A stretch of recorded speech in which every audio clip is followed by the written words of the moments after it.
নমস্কাৰ আপুনি চাবলৈ আৰম্ভ কৰিছে নিউজ ট্ৰেণ্ডিং অসম আজি হৈছে 25 মাৰ্চ আৰু আজি ৰাতিপুৱাৰ কেইবাটাও গুৰুত্বপূৰ্ণ খবৰ আহি পৰিছে আৰু এনেধৰণৰ খবৰসমূহ নিতৌ চাবলৈ চেনেলটো ছাবস্ক্ৰাইব কৰি ভিডিঅ'টো এটা লাইক কৰি দিব জনাইছো আজি ৰাতিপুৱাৰ প্ৰথমটো ব্ৰেকিং নিউজ ৰাজনৈতিক প্ৰেক্ষাপটৰ এটি খুবেই ডাঙৰ খবৰ সমাগত 26ৰ বিধানসভা নিৰ্বাচন আৰু নিৰ্বাচনৰ প্ৰাক্ষণত একলগ হল এইবাৰ কংগ্ৰেছ আৰু এআইইউডিএফ কংগ্ৰেছক জিকাবলৈ আখন এৰি দিলে এআইইউডিএফে এক ডাঙৰ খবৰ জনাইছো সমগ্ৰ ৰাজ্যবাসীক নিৰ্বাচনৰ প্ৰাক্ষণত একলগ হল এইবাৰ কংগ্ৰেছ আৰু এআইইউডিএফ কংগ্ৰেছৰ বাবে এআইইউডিএফে এৰি দিলে আখন কংগ্ৰেছৰ প্ৰাৰ্থী থকা বাবে এআইইউডিএফৰ প্ৰাৰ্থীয়ে দাখিল নকৰিলে মনোনয়ন আৰু বৰাকৰ পাথাৰকান্দি সমষ্টিত এআইইউডিএফে দাখিল নকৰিলে মনোনয়ন পত্ৰ প্ৰাৰ্থী ঘোষণাৰ পাছতো মনোনয়ন নিদিলে এআইইউডিএফে আৰু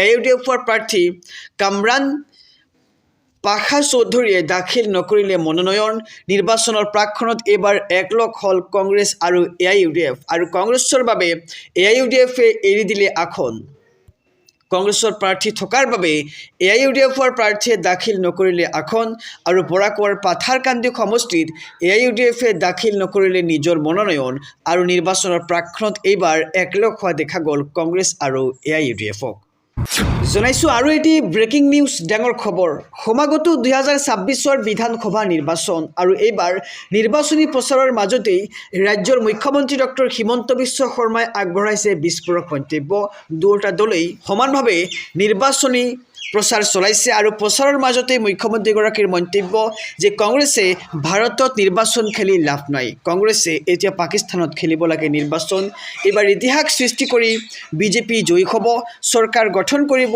বিজেপি আৰু সকলো ৰাইজ ওলাই আহিছে ৰাইজে বিজেপিক জয়ী কৰিব মনোৰঞ্জন তালুকদাৰক হেবি লাগে কিন্তু ভৱানীপুৰ সৰ্বভোগৰ ৰাইজে হেবিকে হেৰুৱাব বুলি মন্তব্য ৰাজ্যৰ মুখ্যমন্ত্ৰী ডক্টৰ হিমন্ত বিশ্ব শৰ্মাৰ যেহেতু সমাগত বিধানসভা নিৰ্বাচন আৰু নিৰ্বাচনৰ প্ৰাক মুহূৰ্ততে দেখা গৈছে যে এইবাৰ কংগ্ৰেছৰ পৰা বিজেপিত যোগদান কৰিছে একাংশই আৰু বিজেপিৰ পৰা কংগ্ৰেছত যোগদান কৰা পৰিলক্ষিত হৈছে আৰু ইয়াৰ মাজতে মুখ্যমন্ত্ৰীগৰাকীয়ে মন্তব্য কৰিছে যে কংগ্ৰেছে ভাৰতত নিৰ্বাচন খেলি লাভ নাই কংগ্ৰেছে এতিয়া পাকিস্তানতহে নিৰ্বাচন খেলিব লাগে আৰু এইবাৰ ইতিহাস সৃষ্টি কৰি বিজেপি জয়ী হ'ব চৰকাৰ গঠন কৰিব আৰু সকলো ৰাইজ ওলাই আহিছে ৰাইজে বিজেপিক জয়ী কৰিব আৰু মনোৰঞ্জন তালুকদাৰক হেবি লাগে কিন্তু ভৱানীপুৰ সৰ্বঘৰ ৰাইজে হেবিকে হেৰুৱাব আৰু এই মন্তব্য কৰিছে ৰাজ্যৰ মুখ্যমন্ত্ৰী ডক্টৰ হিমন্ত বিশ্ব শৰ্মাই জনাইছো ৰাতিপুৱাৰ আৰু এটি ব্ৰেকিং নিউজ ডাঙৰ খবৰ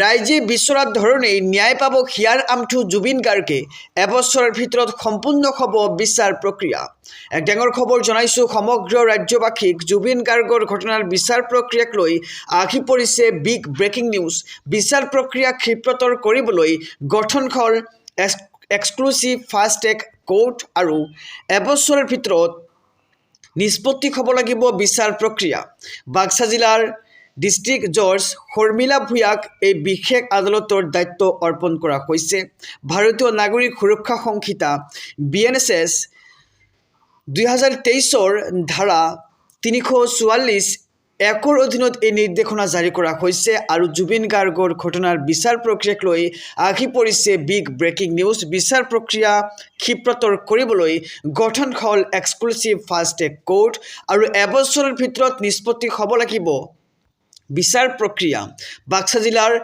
ডিষ্ট্ৰিক্ট জজ শৰ্মিলা ভূঞাক এই বিশেষ আদালতৰ দায়িত্ব অৰ্পণ কৰা হৈছে জনাইছো আৰু এটি ব্ৰেকিং নিউজ ডাঙৰ খবৰ সমগ্ৰ দেশবাসীৰ বাবে এটি বিশেষ খবৰ টেলিকম কোম্পানীক এইবাৰ উভতি ধৰিলে ৰাঘৱ চাদ্দাই বাছি যোৱা ডাটা কিয় ঘূৰাই নাপায় গ্ৰাহকে এক ডাঙৰ খবৰ জনাইছো যদিহে আপুনি আপোনাৰ মোবাইলটো ৰিচাৰ্জ কৰাৰ পিছত ডাটাসমূহ ব্যৱহাৰ নকৰে তেন্তে পিছদিনা কিয় আপুনি সেই ডাটা ঘূৰাই নাপায় তাক লৈ এতিয়া টেলিকম কোম্পানীক উভতি ধৰিছে সাংসদ ৰাঘৱ চাদ্দাই গ্ৰাহকৰ পৰা কেনেকৈ অধিক ধন সৰকায় কোম্পানীসমূহে বাছি যোৱা ডেটা কিয় ঘূৰাই নাপায় গ্ৰাহকে নিশা 12 বজাৰ পাছত ৰাখি খোৱা ডেটা কিয় কৰ্তন কৰা হয় যদি কৰ্তনে কৰে তেন্তে কিয় গ্ৰাহকৰ পৰা ধন লয় টেলিকম কোম্পানীসমূহে তাক লৈ এতিয়া প্ৰশ্ন কৰিছে ৰাঘৱ চাদ্দাই আৰু এবাৰ ৰাজ্যসভাত ৰাঘৱ চাদ্দাৰ যুক্তিত থৰকাচুটি হেৰুৱাইছে কোম্পানীসমূহে আৰু প্ৰতিদিনে টেলিকম কোম্পানীসমূহে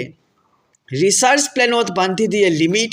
দৈনিক 1.5 GB 2 GB বা 3 GB ডাটা লিমিট থাকে আৰু কিন্তু দৈনিক ৰাখি খোৱা ডেটাৰ 24 ঘণ্টাৰ ভিতৰত উকলি যায় ম্যাদ। তেন্তে কিয় গ্ৰাহকৰ পৰা সেই ডাটাৰ ধন সংগ্ৰহ কৰে টেলিকম কোম্পানীয়ে? আৰু টেলিকম কোম্পানীক এবাৰ উভতি ধৰিছে ৰাঘৱ চাদ্দাই। গ্ৰাহকৰ পৰা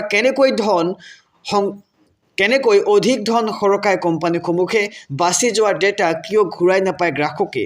নিশা 12 বজাৰ পাছত ৰাখি খোৱা ডেটা কিয় কৰ্তন কৰা হয়? যদি কৰ্তনে কৰে তেন্তে কিয় গ্ৰাহকৰ পৰা ধন লয় টেলিকম কোম্পানীসমূহে? তাক লৈ এতিয়া প্ৰশ্ন কৰিছে। আৰু এইবাৰ ৰাজ্যসভাত ৰাঘৱ চাদ্দাৰ যুক্তিত থৰকাচুটি হেৰুৱাইছে টেলিকম কোম্পানীসমূহে। জনাইছোঁ আৰু এটি ব্ৰেকিং নিউজ, ডাঙৰ খবৰ। এইবাৰ মধ্য অসমত চেদিলি ভেদিলি কংগ্ৰেছ। পীযুষ হাজৰিকাৰ নেতৃত্বত 5 শতাধিক কংগ্ৰেছীয়ে যোগদান কৰিছে বিজেপিত। এক ডাঙৰ খবৰ জনাইছোঁ। সমাগত বিধানসভা নিৰ্বাচন আৰু নিৰ্বাচনৰ প্ৰাকখনতে এইবাৰ মধ্য অসমত চেদিলি ভেদিলি কংগ্ৰেছক দেখিবলৈ পোৱা গৈছে। ৰকিবুলৰ দুৰ্গত শ শ কংগ্ৰেছীয়ে যোগদান কৰিলে বিজেপিত। পীযুষ হাজৰিকাৰ নেতৃত্বত সৰ্ববৃহৎ যোগদান বিজেপিত। 5 শতাধিক জনতাই কংগ্ৰেছ এৰি পিন্ধিলে গেৰুৱা বখন। কংগ্ৰেছৰ প্ৰাৰ্থিত্ব প্ৰত্যাশীয় শ শ জনতাৰ লগত হ'ল গেৰুৱা। ৰাজেন গোহাঁই সন্দৰ্ভত তীব্ৰ কটাক্ষ পীযুষ হাজৰিকাৰ। ৰাজেন গোহাঁয়ে মহিলাক সন্মান কৰিব নাজানে বুলিও মন্তব্য কৰা হৈছে। আৰু এইবাৰ মধ্য অসমত চেদিলি ভেদিলি কংগ্ৰেছক দেখিবলৈ পোৱা গৈছে। ৰকিবুলৰ দুৰ্গত শ শ কংগ্ৰেছীয়ে যোগদান কৰিলে বিজেপিত আৰু পীযুষ হাজৰিকাৰ নেতৃত্বত সৰ্ববৃহৎ যোগদান বিজেপিত। মধ্য অসমত চেদিলি ভেদিলি এইবাৰ কংগ্ৰেছ। সমাগত বিধানসভা নিৰ্বাচন আৰু নিৰ্বাচনৰ প্ৰাক মুহূৰ্তত নিৰ্বাচনী প্ৰচাৰৰ বাবে অসমলৈ আহিব দেশৰ প্ৰধানমন্ত্ৰী নৰেন্দ্ৰ মোদী। আৰু দেশৰ প্ৰধানমন্ত্ৰীগৰাকীৰ লগতে আহিব কেইবাগৰাকীও হেভিৱেট নেতা। এক ডাঙৰ খবৰ জনাইছোঁ। এপ্ৰিলৰ প্ৰথম সপ্তাহত 3বাৰ অসমলৈ আহিব দেশৰ প্ৰধানমন্ত্ৰীগৰাকী। 1 এপ্ৰিল, 5 এপ্ৰিল আৰু 6 এপ্ৰিলত অসমলৈ আহিব প্ৰধানমন্ত্ৰী নৰেন্দ্ৰ মোদী। আৰু 1 এপ্ৰিলত ধেমাজি বিশ্বনাথত প্ৰধানমন্ত্ৰীৰ জনসভা। 5 এপ্ৰিলত জনসভা সম্বোধন কৰিব প্ৰধানমন্ত্ৰী নৰেন্দ্ৰ মোদীয়ে। 6 এপ্ৰিলত হোজাইত জনসভাত অংশ ল'ব প্ৰধানমন্ত্ৰীগৰাকীয়ে। 29 মাৰ্চ, 2 আৰু 7 এপ্ৰিলত অসমলৈ আহিব গৃহমন্ত্ৰী অমিত শ্বাহ। নিৰ্বাচনী প্ৰচাৰৰ বাবে 29 আৰু 30 মাৰ্চত আহিব বিজেপি সভাপতি নীতিন নবীন।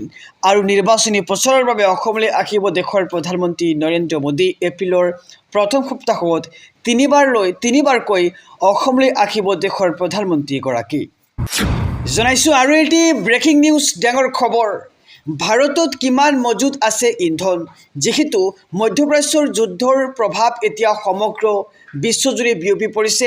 দেশত নাটনি হৈছে পেট্ৰল আৰু ডিজেলৰ। আৰু তাৰ মাজতেই দেশৰ প্ৰধানমন্ত্ৰী নৰেন্দ্ৰ মোদীয়ে সমগ্ৰ ৰাজ্যবাসীক এক সকিয়নি প্ৰদান কৰিছে যে আমি ক'ভিডৰ সময়ৰ দৰে আকৌ এবাৰ সাজু হৈ থাকিব লাগিব। এক ডাঙৰ খবৰ জনাইছোঁ। সাহসেৰে প্ৰত্যেকটো পৰিস্থিতিৰ সৈতে মোকাবিলা কৰি যাব লাগিব। দেশবাসীক কঠিন সময়ৰ বাৰ্তা দিলে দেশৰ প্ৰধানমন্ত্ৰীগৰাকীয়ে।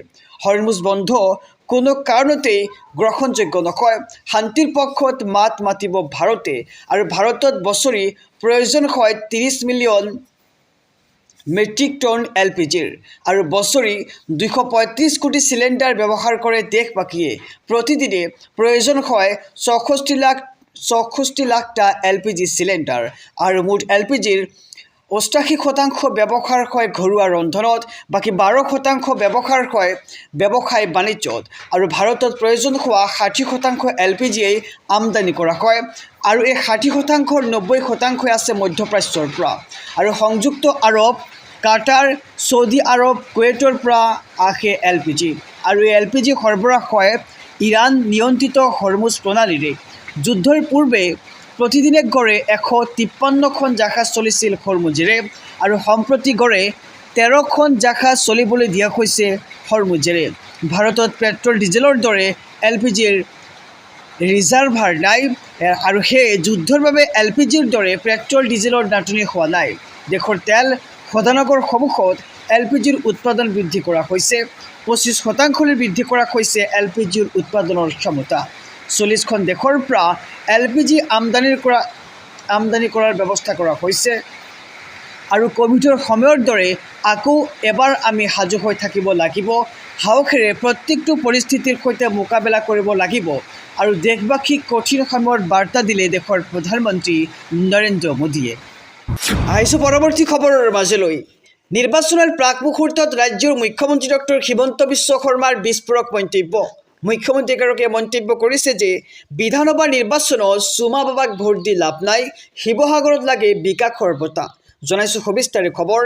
চুমা বাবাক ভোট দি লাভ নাই, মুখ্যমন্ত্ৰীৰ মন্তব্য এয়া। আৰু প্ৰগতি বিকাশৰ বাবে বিজেপি মিত্ৰজোঁটক ভোট দিয়ক শিৱসাগৰৰ ৰাইজে। তথ্যবিহীনভাৱে অখিল গগৈয়ে প্ৰতিদ্বন্দ্বী প্ৰাৰ্থী কুশল দুৱৰীক আক্ৰমণৰ প্ৰত্যুত্তৰ মুখ্যমন্ত্ৰী ডক্টৰ হিমন্ত বিশ্ব শৰ্মাৰ। আৰু প্ৰণৱ বৰাৰ দুখজনক মৃত্যুৰ দায়িত্ব কোনে ল'ব? অসমৰ বহু ডেকা ল'ৰাৰ জীৱন ধ্বংসৰ মূলতে কোন দায়ী? প্ৰশ্ন মুখ্যমন্ত্ৰীগৰাকীৰ।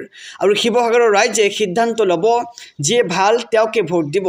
আৰু চুমা বাবাক ভোট দি লাভ নাই বুলি মন্তব্য মুখ্যমন্ত্ৰী ডক্টৰ হিমন্ত বিশ্ব শৰ্মাৰ।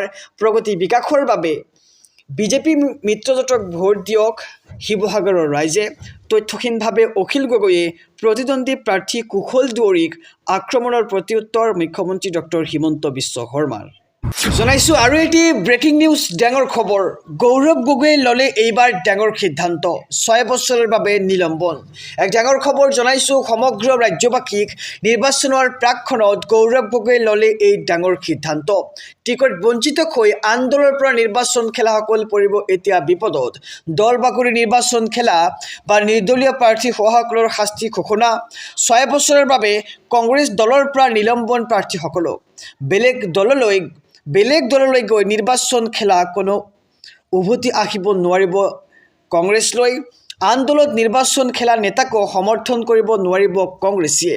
সমৰ্থন কৰিলেই 3 বছৰৰ বাবে সদস্যপদ হেৰুৱাব লাগিব কৰ্মীয়ে। আৰু নিৰ্বাচনৰ প্ৰাকক্ষণত গৌৰৱ গগৈয়ে ল'লে এই ডাঙৰ সিদ্ধান্ত। টিকট বঞ্চিত হৈ আন দলৰ পৰা নিৰ্বাচন খেলাসকল পৰিব এতিয়া বিপদত। দল বাগৰি নিৰ্বাচন খেলা বা নিৰ্দলীয় প্ৰাৰ্থী হোৱাসকলৰ শাস্তি ঘোষণা কৰিছে এইবাৰ গৌৰৱ গগৈয়ে।